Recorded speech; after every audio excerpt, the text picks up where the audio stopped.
ಎಲ್ರಿಗೂ ನಮಸ್ಕಾರ. Welcome back to my channel. ಇವತ್ತು ಒಂದು ಸಿಹಿಯಾದ ಕಾಯಿ ವಡೆ ಮಾಡ್ತಾಯಿದ್ದೀನಿ. ಇದಕ್ಕೆ ಒಂದು ಲೋಟ ಅಕ್ಕಿ ತೊಗೊಂಡಿದ್ದೀನಿ. ಆಮೇಲೆ ಒಂದು ಸ್ವಲ್ಪ ಕಾಯಿ ತೊಗೊಂಡು ಅದನ್ನು ಪುಡಿ ಮಾಡ್ಕೊಂಡು ಬಂದಿದ್ದೀನಿ ಮಿಕ್ಸರಲ್ಲಿ.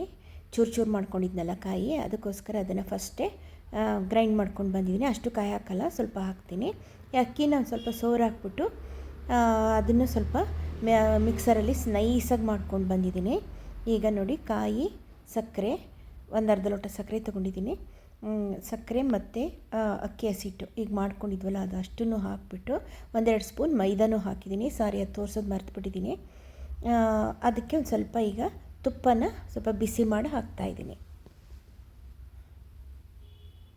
ಹಾಕ್ಬಿಟ್ಟು ಇವಾಗ ನೀರೇನು ಹಾಕ್ಕೊಳ್ಳಲ್ಲ. ಈಗ ಅದರಲ್ಲೇ ಫಸ್ಟ್ ಕಲ್ಸೋಕ್ಕೆ ಟ್ರೈ ಮಾಡೋಣ. ಅದು ಆಗಲಿಲ್ಲ ಅಂತಂದರೆ ಕಾಯಲ್ಲಿರೋ ನೀರಲ್ಲೇ ಕಲ್ಸೋಕ್ಕೆ ನೋಡಬೇಕು. ಆಗಲಿಲ್ಲ ಅಂದರೆ ಸ್ವಲ್ಪ ನೀರು ಚಿಮ್ಕಿಸ್ಕೊಂಡು ಕಲಿಸ್ಕೊಳ್ಳೋದು. ಅದನ್ನು ವಡೆ ತಟ್ಟಕ್ಕೆ ಬರೋ ಹಾಗೆ ಕಲಿಸ್ಕೊಳ್ಳೋದು. ಇದು ತುಂಬ ಕ್ರಿಸ್ಪಿಯಾಗಿ ಗರಿಯಾಗಿ ಬರುತ್ತೆ ನೋಡಿ. ಈಗ ಉಂಡೆ ಕಟ್ಟಕ್ಕೆ ಬಂತು. ಇವಾಗ ಸಾಕಿವಾಗ ಈಗ ಎಣ್ಣೆ ಕಾಯಕ್ಕೆ ಇಟ್ಟಿದ್ದೀನಿ ಸ್ಟವ್ ಮೇಲೆ. ಈಗ ಇದನ್ನು ಒಂದು ಪ್ಲಾಸ್ಟಿಕ್ ಹಾಳೆಗಳ ಮೇಲೆ ಸಣ್ಣ ಸಣ್ಣ ಉಂಡೆ ಮಾಡ್ಕೊಂಡು ತಟ್ಕೊಂಬಿಡೋಣ.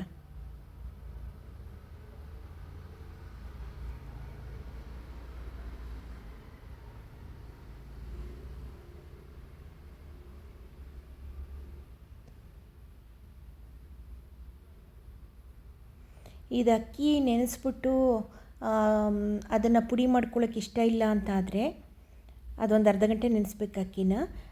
ಇಷ್ಟ ಇಲ್ಲ ಅಂತಂದರೆ ಬೇಕಾದ್ರೆ ಡೈರೆಕ್ಟಾಗಿ ನೀವು ಅಕ್ಕಿ ಹಿಟ್ಟು ಜೊತೆನೂ ಕಾಯಿ ಮತ್ತು ಸಕ್ಕರೆ ಹಾಕ್ಬಿಟ್ಟು ಮಿಕ್ಸ್ ಮಾಡಿ ಈ ವಡೆ ಮಾಡ್ಬೋದು.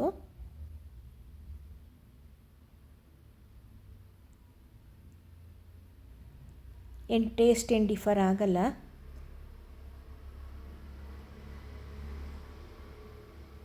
ಎರಡು ಸ್ಪೂನ್ ಮೈದಾ ಯಾಕೆ ಹಾಕ್ಕೊಂಡಿದ್ದೀನಿ ಅಂದರೆ ಸ್ವಲ್ಪ ಬೈಂಡಿಂಗ್ಗೋಸ್ಕರ ಹಾಕ್ಕೊಂಡಿದ್ದೀನಿ.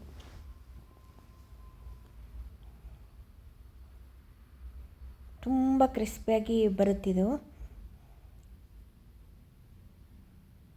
ಬಿಸ್ಕತ್ ಥರ ಇದ್ರ ಟೇಸ್ಟ್ ಯಾವ ಥರ ಇರುತ್ತೆ ಅಂದರೆ ಬಿಸ್ಕತ್ ಥರ ಇರುತ್ತೆ.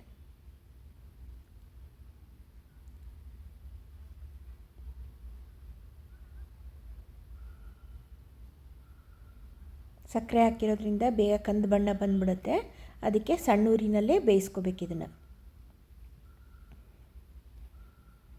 ನೋಡಿ, ಆಯಿತು. ತುಂಬ ಚೆನ್ನಾಗಿರುತ್ತೆ, ನೀವು ಟ್ರೈ ಮಾಡಿ. ತುಂಬ ಕ್ರಿಸ್ಪಿ, ಒಳ್ಳೆ ಬಿಸ್ಕತ್ ಥರನೇ ಬರುತ್ತಿದು. ಓಕೆನಾ? Thank you.